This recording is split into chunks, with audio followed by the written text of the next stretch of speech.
औज़ बिल्लाहि मिनश शैतानिर रजीम बिस्मिल्लाहिर रहमानिर रहीम। अस्सलाम वालेकुम दोस्तों, Wasim Rajput law lights online में हाजिर खिदमत।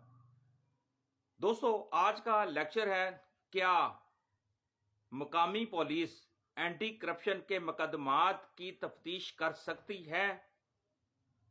इसमें अदालत आलिया का हवाला देंगे और डिस्कशन करेंगे। दोस्तों, रिक्वेस्ट करूंगा कि चैनल को सब्सक्राइब कर लें, बेल आइकन को क्लिक कर लें। जैसे इधर से वीडियो अपलोड हो आप इस कानूनी रहनुमाई से मुस्तफीद हो सकेंगे। दोस्तों, ये यूट्यूब का चैनल है और मेरा चैनल टिकटॉक पे भी है, वहाँ पे भी आप इस कानूनी रहनुमाई से मुस्तफीद हो सकते हैं।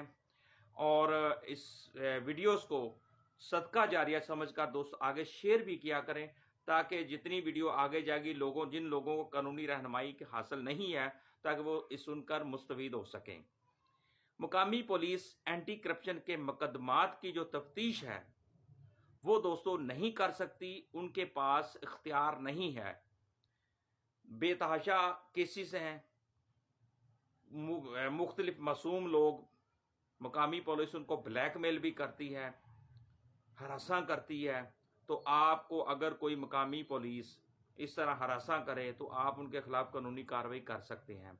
बात हो रही थी कि मुकामी पुलिस के पास एंटी करप्शन के जो मुकदमात हैं उनकी तफ्तीश का इख्तियार नहीं है, वो नहीं कर सकती।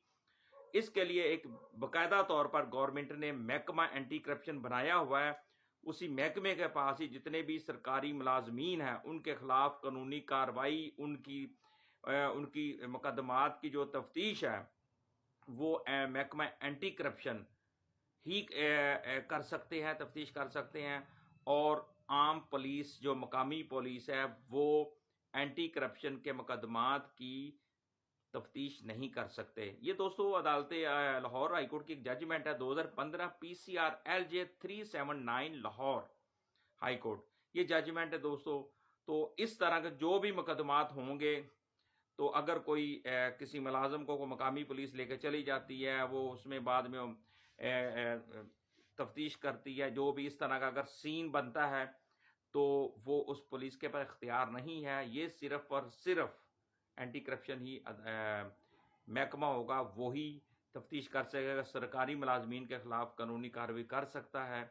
मुझे अपनी दुआ में याद रखिएगा। जहाँ रहें सलामत रहें। अल्लाह हाफिज़।